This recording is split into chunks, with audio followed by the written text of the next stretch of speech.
مائیں اللہ کی رحمتوں کا ایک مجسم روپ ہوتی ہیں، اور جب زندہ ہوتی ہیں تب بھی اس بات کا احساس ہوتا ہے کہ ان کی محبتوں کا کوئی بدل نہیں ہے، لیکن حقیقت میں ان کے اٹھ جانے کے بعد جو کمی محسوس ہوتی ہے اس کو وہی شخص محسوس کر سکتا ہے جو اس درد سے گزرا ہو۔ ایسے ہی ہے جس طرح کوئی گھنی چھاؤں میں بیٹھا ہو تو اس کے سر سے وہ شجر ہٹ جائے تو پھر اس کو پتہ چلتا ہے کہ یہ دھوپ کس قدر جلسہ دینے والی ہے۔ اس شجر کی طرح ماں ساری گرمی اپنے پتوں میں جس طرح وہ درخت جذب کرتا ہے، سارے دکھ، ساری مصیبتیں، آلام و مصائب ماں باپ اپنے اندر جذب کر کے اولاد کو راحت اور ٹھنڈی چھاؤں پہنچاتے ہیں۔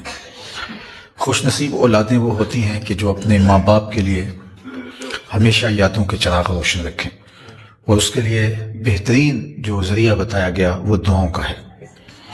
ماں باپ کے حق مرنے کے بعد اولاد کے ذمے سے ختم نہیں ہو جاتے، بلکہ ایک حدیث پاک میں آتا ہے 4 حق ایسے ہیں جو مرنے کے بعد بھی اولاد کے ذمے واجب الادا رہتے ہیں۔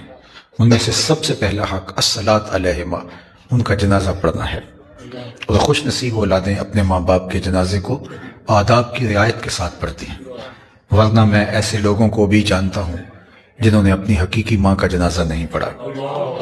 آپ سوچ رہے ہوں گے وہ بیرون ملک تھے، پہنچ نہیں پائے ہوں گے، نہیں، وہ ملک میں تھے، جنازہ گاہ میں پہنچے لیکن کھڑے رہے، جنازہ نہیں پڑھا۔ بہت حیرت ہوگی آپ کو کہ ایسا کیا ہو سکتا ہے، لیکن ایسے لوگوں کو آپ بھی جانتے ہیں۔ یہ وہ لوگ ہوتے ہیں جن کو جنازہ آتا نہیں ہوتا، اور ساری زندگی دوسرے لوگوں کے جنازوں میں رسماً جا کے کھڑے ہو کے آ جاتے ہیں، اور جب اپنے ماں باپ انتقال کرتے ہیں تو یہ رسم ان کو وہاں بھی ادا کرنا پڑتی ہے۔ اور ماں باپ کی کتنی بدقسمتی ہے کہ ان کی اولاد ان کے جنازے کی صف میں کھڑی ہو اور جنازہ نہ پڑھ رہی ہے، اور اس اولاد کی کتنی بدقسمتی ہے کہ جو ماں باپ کے جنازے میں کھڑی ہو لیکن جنازہ پڑھنے کی توفیق نصیب نہ ہو رہی ہے۔ تو خوش نصیب ہے وہ اولاد جو آداب کی رعایت کے ساتھ اپنے ماں باپ کا یہ حق ادا کر سکتی ہے، اور اس سے بڑھ کر خوش نصیب وہ اولاد ہے کہ جن کو اپنے ماں باپ کا جنازہ پڑھانے کی سعادت نصیب ہوتی ہے۔ تو یہ پہلا حق ہے ماں باپ کا جو اولاد کے ذمہ واجب الادا ہے۔ دوسرا حق ماں باپ کا اولاد کے ذمہ واجب الادا یہ ہے استغفار لہما، ان کے لیے استغفار کرنا۔ اولاد کے ذمہ یہ لازم اور ضروری ہے۔ جس طرح ماں باپ کی دعائیں اولاد کے حق میں قبول ہوتی ہیں، اسی طرح اولاد کی دعائیں ماں باپ کے حق میں بھی قبول ہوتی ہیں، اور خوش نصیب اولاد اپنے ماں باپ کو کبھی بھی دعاؤں میں فراموش نہیں کرتی۔ میں نے کتب تصوف میں پڑھا تھا، پھر اس کی تائید میں ایک روایت بھی مل گئی، جو روزانہ اپنے والدین کے لیے اہتمام سے دعا کرے، والدین زندہ ہوں تب بھی، فوت ہو گئے ہوں تب بھی، ساری زندگی اس کے رزق میں بے برکتی نہیں آ سکتی۔ رزق کی کثرت اور چیز ہے، رزق کی برکت اور چیز ہے۔ جو شخص اپنے ماں باپ کے لیے روزانہ اہتمام سے دعا کرے تو اس کے رزق میں بے برکتی نہیں آتی۔ اللہ اکبر۔ اور میں سمجھتا ہوں کہ اولاد اگر 5 گانا نماز کی عادی ہے تو اہتمام سے دعا نہ بھی کرے تو دن میں کتنی مرتبہ عرض گزار ہوگی بارگاہ عزتی میں، ربنا اغفر لی ولوالدی، اللہ مجھے بھی بخش دے، میرے ماں باپ کی بھی مغفرت فرما دے۔ تو ماؤں کے لیے، باپ کے لیے دعاؤں کے سلسلے کو کبھی بھی موقوف نہیں ہونا چاہیے۔ حضرت ابو ہریرہ رضی اللہ تعالیٰ عنہ کثرت سے اپنی ماں کے لیے دعا مانگتے تھے۔ ان کا واقعہ بھی بڑا عجیب ہے۔ حضرت ابو ہریرہ کی ماں ہی ماں تھی، مدینہ المنورہ میں جب یمن سے آئے، حضرت ابو ہریرہ نے حضور کی صحبت کا لمبا عرصہ نہیں پایا۔ جب ہم روایات دیکھتے ہیں تو لگتا ہے کہ یہ تو بہت دیر حضور کی صحبت میں رہے، لیکن سارا مکی دور گزرا، پھر مدی دور بھی گزر گیا۔ 7 ہجری کو یہ مدینہ المنورہ آئے، اور جب یہ پہنچے تو حضور غزوہ خیبر پہ تشریف لے جا چکے تھے، لیکن ان سے رہا نہ گیا تو یہ پیچھے چلے گئے۔ ان کی ملاقات حضور سے وہاں ہوئی، اور پھر اس سے لے کر کے سن 11 ہجری کے اوائل میں حضور علیہ السلام کا وصال ہوا ہے۔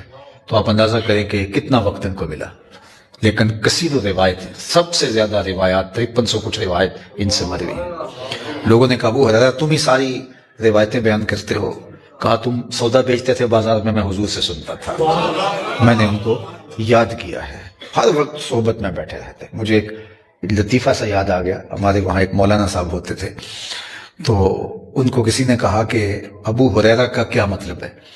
تو وہ چونکہ بالکل ناخواندہ تھے، کسی وجہ سے چند صورتیں یاد کر لیں اور پھر بولنے کا ڈھنگ آ گیا تو چلتا رہا. تو کسی نے ایک دن پوچھا کہ یہ ابو ہریرہ یہ اس کا کیا مطلب ہے؟ تو انہوں نے 2-3 مرتبہ تکرار کیا ابو ہریرہ ابو ہریرہ. کا سمجھ آ گیا اس کا معنی. ابو ہریرہ کا معنی ہے ہر ویلے حضور کے پاس رہنے والا. تو چلو آج یہی ترجمہ کر لیتے ہیں. تو یہ ہر ویلے حضور کے پاس ہی رہتے تھے. بلکہ ایک دن فرمایا یا ابا ہریرہ زرنی غبا لتزدد حبا. ابو ہریرہ کبھی وقت تھوڑا سا ڈال کے ملا کرو، کوئی ایک دن چھوڑ کے ملا کرو، محبت بڑھے گی. کہا جی حضور جیسے آپ کا حکم. الٹے پاؤں پلٹے تو حضور کو دیکھ رہے ہیں کہ اب تو کل ملنا ہے. تو کھجور کے تنے کا ستون تھا، اس کی اوٹ سے گزرنے لگے تو اتنی دیر تک حضور کا چہرہ دکھائی نہیں دیا. تو پھر پلٹ کے آگے حضور دن کیسے گزرے گا، اتنا وقت بھی نہیں گزرتا. تو ہر ویلے حضور کی صحبت میں انہوں نے وقت گزارا. اللہ اکبر.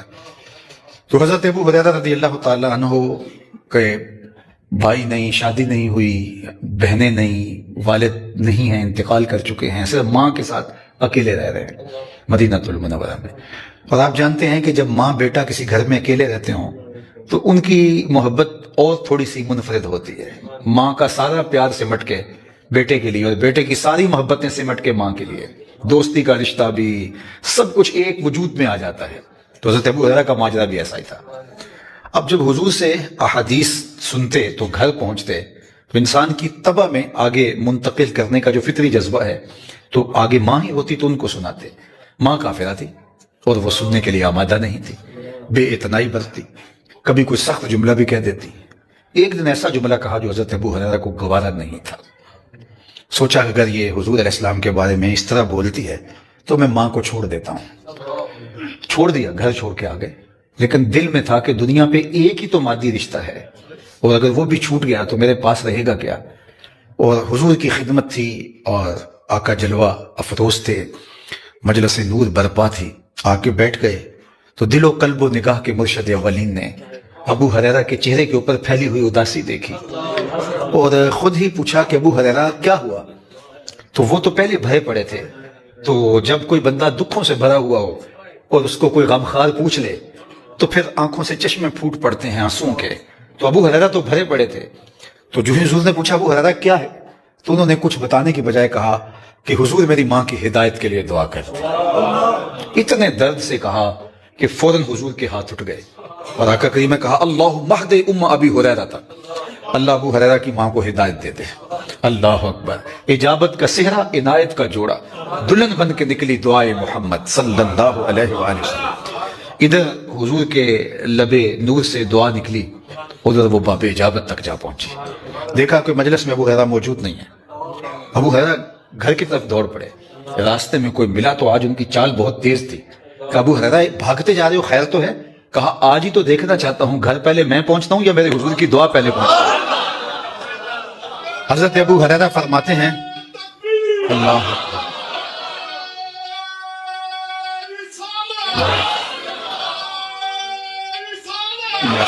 حضرت ابو ہریرہ رضی اللہ تعالی عنہ فرماتے ہیں جب میں گھر پہنچا تو اندر پانی کے کھنکنے کی آواز آ رہی تھی جس طرح کوئی غسل کر رہا. میں نے دستک دی تو آواز ہے ابو ہریرہ بیٹا ٹھہرو. میں بھی آئی.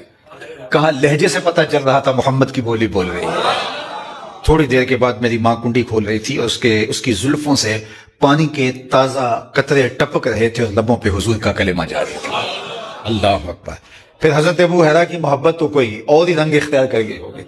پھر ماں کا انتقال ہو گیا. پھر حضرت ابو ہریرہ کی جو حالت ہوئی ہوگی، یار بندہ آسودہ ہو اور ہر خوشی اور ہر مسرت اس کو دستیاب ہو اور ماں باپ کی جو ہے وہ حسرتیں، آرزویں، تمنائیں بھی پوری کر دی ہوں، پھر بھی انسان ماں باپ کے کھونے پر جو دکھی ہوتا ہے.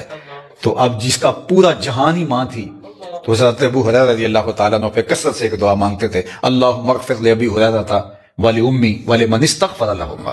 اے اللہ ابو ہریرہ کو بخش دے، ابو ہریرہ کی ماں کو بخش دے، اور جو ہم دونوں کے لیے بخشش کی دعا کرے اللہ اس کو بھی بخش دے. حضرت محمد بن سیرین رضی اللہ تعالی عنہ ایک دعا مانگا کرتے تھے کہ اللہ ابو ہریرہ کو بخش دے، ان کی ماں کو بخش دے، تو کسی نے کہا کہ آپ کوئی خاص ان سے تعلق داری رکھتے ہیں؟ کہا محبت کا رشتہ تو اپنی جگہ پہ، لیکن اصل میں ان کے لیے دعا کر کے ان کی دعا کا مصداق بننا چاہتا ہوں، کیونکہ انہوں نے کہا تھا اللہ ابو ہریرہ کو بخش دے، ان کی ماں کو بخش دے، اور جو بخشش کی دعا کرے اسے بھی بخش دے، تو میں ان کے لیے بخشش کی دعا کر کے ان کی دعا اپنے حق میں لینا چاہتا ہوں۔ بلکہ فرماتے کوئی ہے جو مسجد اشار میں 2 رکعت پڑھے اور میری ماں کی مغفرت کے لیے دعا کرے؟ اللہ اکبر۔ تو یہ حضرت ابو ہریرہ اپنی ماں کے لیے دعاؤں کے سلسلے کو یوں جاری رکھتے، اور خوش نصیب لوگ اپنے ماں باپ کو کبھی دعاؤں میں فراموش نہیں کرتے۔ یہ خوش نصیب لوگوں کا مقصود ہے، اور یہ کثرت سے استغفار کرنا، کثرت سے دعائیں کرنا ماں باپ کے لیے، یہ ان کی خوشنودی کا سبب ہے۔ انتقال کر گئے ہیں تو برزخی زندگی میں آسودگی کا ذریعہ ہے، اور اولاد کے اپنے لیے بھی خیر و برکت کا سبب ہے کہ ان کے لیے دعا کی جائے، اور یہ ماں باپ کا اولاد کے ذمہ حق ہے کہ ان کی اولاد ان کے لیے کثرت سے اللہ کے حضور دعائیں، تمنائیں اور آرزویں کرتی رہے۔ تو یہ خوش نصیب لوگوں کا مقصوم ہے، اور یہ دوسرا حق ہے ماں باپ کا جو اولاد کے ذمہ واجب الادا ہے۔ تیسرا حق ماں باپ کا جو اولاد کے ذمہ واجب الادا ہے وہ ہے بر الاصدقاء۔ باپ ہے تو اس کے دوستوں کے ساتھ، ماں ہے تو اس کی سہیلیوں کے ساتھ اس نے سلوک کرنا۔ خالہ ماں کی جگہ پہ ہے، چچا باپ کی جگہ پہ ہے۔ یہ تیسرا حق ہے جس کو بعد از انتقال بھی اولاد کے ذمہ جو ہے وہ واجب الادا ہونا ٹھہرا ہے، قرار پایا ہے۔ اور چوتھا حق انجاز الوعد، ان کے وعدوں کی تکمیل کرنا۔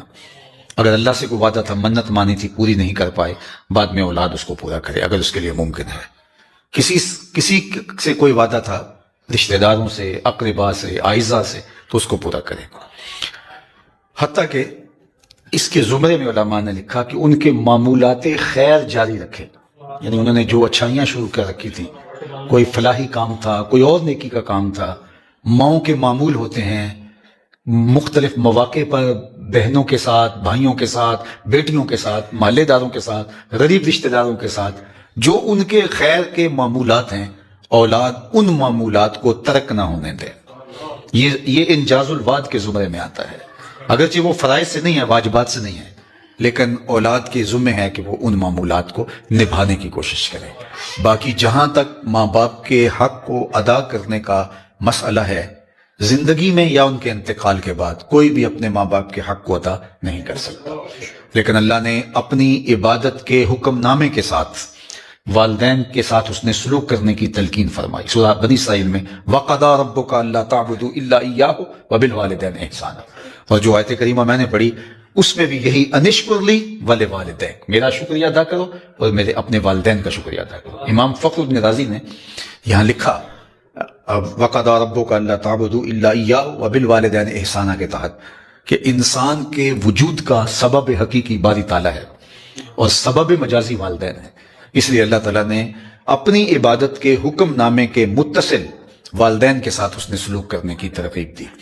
اور کوئی شخص ساری زندگی ان کے حقوق ادا کرنے کی کوششیں بلیغ بھی کرے، حق پھر بھی ادا نہیں ہو سکتے۔ ایک شخص نے اپنی ماں کو کندھوں پہ بٹھا کے حج کروایا اور پھر عرض کرنے لگا کہ میں نے ایسی حالت میں حج کروایا ہے، گرمی کی شدت اتنی تھی، اگر گوشت کا ٹکڑا دھوپ میں پڑے ہوئے پتھر کے اوپر ڈال دیا جائے تو وہ بھن کے کباب بن جائے، اس حالت میں نے اپنی ماں کو حج کروایا، کیا میں اپنی ماں کے حق ادا کر چکا؟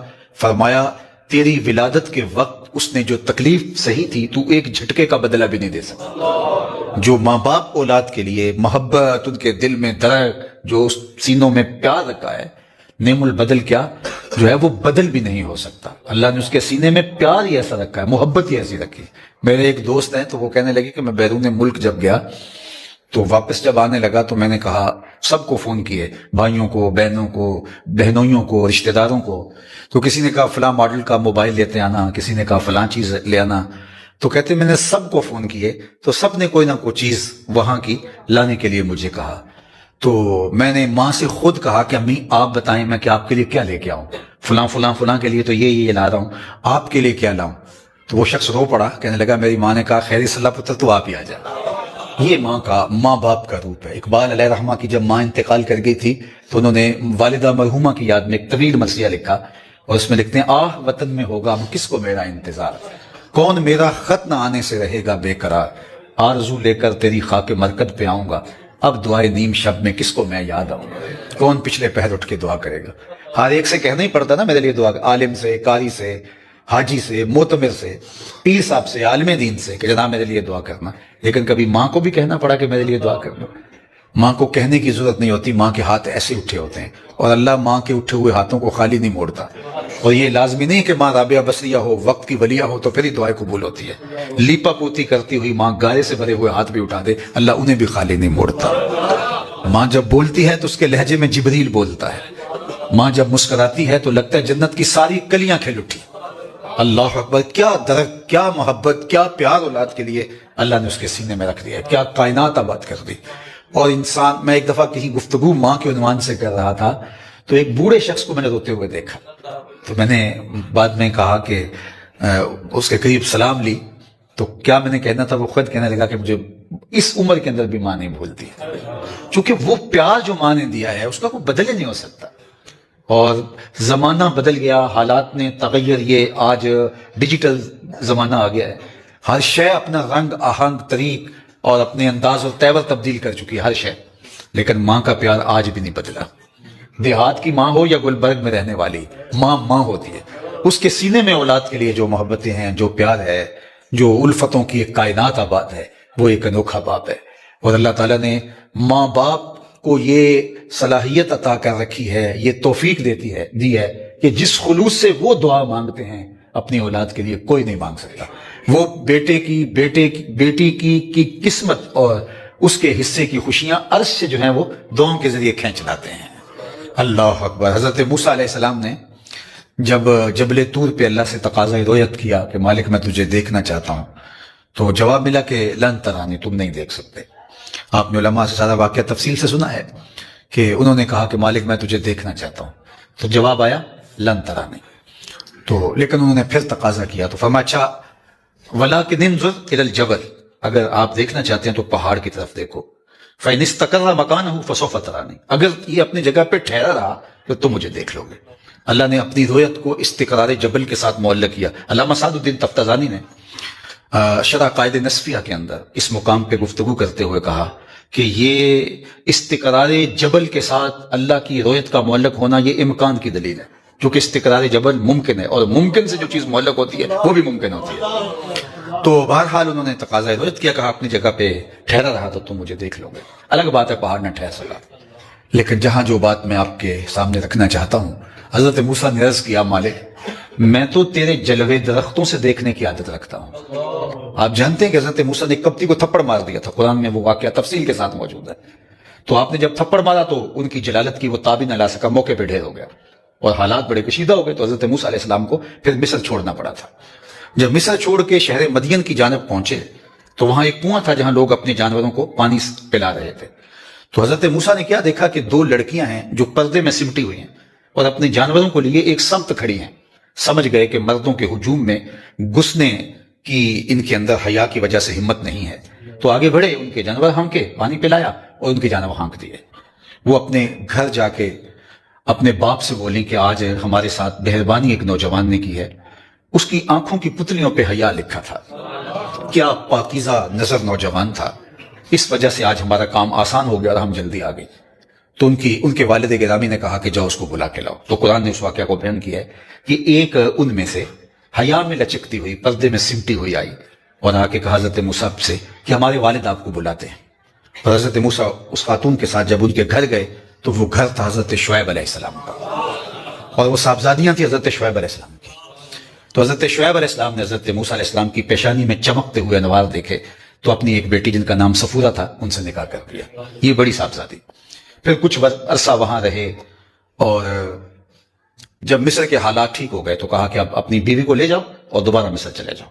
حضرت موسیٰ اپنی زوجہ حضرت صفورہ کو لے کے مصر آ رہے تھے کہ راستے کے اندر جو ہے وہ سردی کا موسم تھا اور رات کی جو ہے وہ سرد گھڑیاں تھیں. تو اور یہ امید سے تھی حضرت صفورہ. تو کہا تم یہاں رہو، بیٹھو، وہ سامنے آگ جل رہی ہے، میں ذرا تمہارے لیے وہاں سے کوئی آگ کا ٹکڑا لے آؤں تاکہ تم تاپو اور سردی کی شدت کم ہو. جب آگے بڑھے تو آواز آئی کہ اے موسیٰ تم مقدس وادی میں آ گئے ہو، نالین اتار رہو. اور وہ آگ نہیں تھی، درخت پر اللہ کی تجلیات کا ظہور ہو رہا تھا. تو کہا کہ جو ہے وہ اے موسیٰ میں تمہارا رب ہوں. نالین اتار لو. اور گئے تھے آگ لینے کے لیے, پیغمبر ہی مل گئے. واپس آئے اور پھر مصر میں پہنچے. اب وقت گزرتا گیا. اب جب تقاضائے رویت دل میں جو ہے وہ جاگا اور بہت امید بندی, اور پھر طور پہ گئے دوبارہ, تو کہا کہ اس پہاڑ کو دیکھو. تو حضرت موسیٰ نے کہا مالک میں تیری تجلیوں کو درخت سے دیکھنے کی عادت رکھتا ہوں, اور اب مجھے پہاڑ کی جانب مبذول کیا جا رہا ہے. کیونکہ انسان نے جہاں دیکھا ہو وہاں اس کے لیے آسان ہوتا ہے. جنت میں جو دنیا سے ملتے ہوئے پھل دیے جائیں گے, وَأُوتُوا بِهَا مُتَشَابِهًا, جو جنت کے پھل جو ہے وہ دنیا کے پھلوں سے ملتے جلتے دیے جائیں گے, وہ اس لیے کہ مانوسیت ان پھلوں سے ہے. لیکن جب وہ چکھیں گے تو ان کا ذائقہ الگ ہوگا. ایک دانت کے نیچے دبانے سے 70 ذائقے منہ میں پھیل جائیں گے. لیکن اگر اس کی شکل ہی اور ہوگی تو انسان اس کی طرح مانوس ہی نہیں ہوگا. لہٰذا شکل اس کیلے کی طرح, اس انار کی طرح, اس امرود کی طرح, لیکن ذائقہ کوئی اور ہے. اللہ اکبر. اگر میری اس بات تک آپ پہنچ گئے ہیں تو یار پھر ایسے ہی تو نہیں اللہ نے اپنے محبوب کو بشریت کا لبادہ دیا. اگر یہ لبادہ نہیں دیا جاتا لوگ نیڑے ہی نہ آتے. لباس آدمی جانا جہان آدمی جانا, وہ بشر بن کے آئے تھے تجلی بن کے نکلیں گے. اللہ اکبر. تو انسان نے جہاں کچھ دیکھا ہو وہاں مانوس ہوتا ہے. تو کہا مالک میں تیرے جلوے تو درختوں سے دیکھنے کا عادی ہوں, اور اب مجھے پہاڑ کی جانب مبذول کیا جا رہا ہے. تو کہا ہے موسیٰ جب گھر سے نکلنے لگے تھے تو ماں کو کیا کہا تھا؟ حضرت موسیٰ جب گھر سے نکلنے لگے جبل طور کی طرف, تو ماں نے کہا این اطلبک, مجھے کام پڑ جائے میں بیٹے تمہیں کہاں تلاش کروں؟ تو کہا اطلبنی علی الجبل, مجھے پہاڑ پہ ڈھونڈنا. تو کہا تیری ماں کی نظر اس وقت سے پہاڑ کی طرف جمی ہوئی ہے, اور اے موسیٰ جدھر ماں کی نگاہ ہوتی ہے وہی اللہ کی جلوہ گاہ ہوتی ہے. اگرچہ تم میرے جلوے درختوں سے دیکھ چکے ہو لیکن اب تمہاری ماں کی نظر پہاڑ پہ, لہٰذا تمہیں میرا جلوہ دیکھنے کے لیے ادھر دیکھنا پڑے گا جدھر تمہاری ماں دیکھ رہی ہے. حضرت بایزید بستامی کہتے ہیں میں نے اپنی ماں کے آگے ہاتھ جوڑے اور میں نے کہا کہ امی میں تیرے حق ادا کروں یا اللہ کے حق ادا کروں؟ تو مجھے معاف کر دے, میں اللہ کے حق ادا کرتا ہوں, اس کو راضی کر دیتا ہوں. ماں نے کہا جا پتر میں نے اپنے حق ادا معاف کر دیے. 12 سال تک تیفور کے جنگلوں میں گھومتے رہے. کہتے ہیں ایک دن بستام کے قریب سے گزر رہا تھا, گھر کے قریب سے, خیال آیا چلتے چلتے ماں کو سلام کر جاؤں. دروازے پر دستک دینے لگا تو اس احساس نے ہاتھ روک دیا کہ ماں کو سکھ تو دیا کوئی نہیں, دکھ کیوں دیتے ہو؟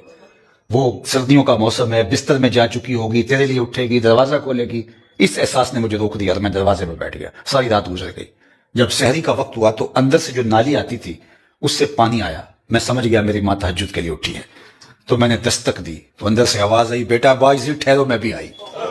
مائیں بیٹوں کے دستک کے انداز سے بھی پہچانتی ہیں یہ کس بیٹے کی دستک کی آواز. میں ایک دن بارسلونا کے ایئرپورٹ پہ بیٹھا تھا تو مجھے لگا کہ ساتھ والے بینچ پہ کوئی میری ہی ماں بولی بول رہا ہے. تو میں لڑک گیا ادھر نا. تو وہ انڈیا کے پنجاب کے لوگ تھے. تو کہنے لگے کہ یہ ہمارا دوست ہے, اس کو ہم الوداع کرنے آئے ہیں. تو میں نے اس کو پوچھا کتنے سال بعد جا رہے؟ تو کہنے لگا 27 سال 3 ماہ بعد. بس بالکل عنفوان شباب تھا تو میں آیا, اور اس کے بعد زندگی گزر گئی. وہ کاغذات کے چکر جو ہوتے ہیں, تو اب سفید بال آ گئے ہیں. تو بڑی حسرت سے کہنے لگا پتہ نہیں اب گھر جاتا ہوں لوگ مجھے پہچانتے بھی یا نہیں. میں نے کہا اور کوئی پہچانے یا نہ پہچانے, ماں تیرے قدموں کی آہٹ سے پہچانے. 12 سال کے بعد بایزید بستامی کہتے ہیں میں دستک دی تو اندر سے آواز آئی, بیٹا باعزی ٹھہرو میں بھی آئی. کہا ماں نے دروازہ کھولا اور میری پراگندہ حالت, بکھرے ہوئے بال اور پھٹا لباس اور گرد آلود صورتحال.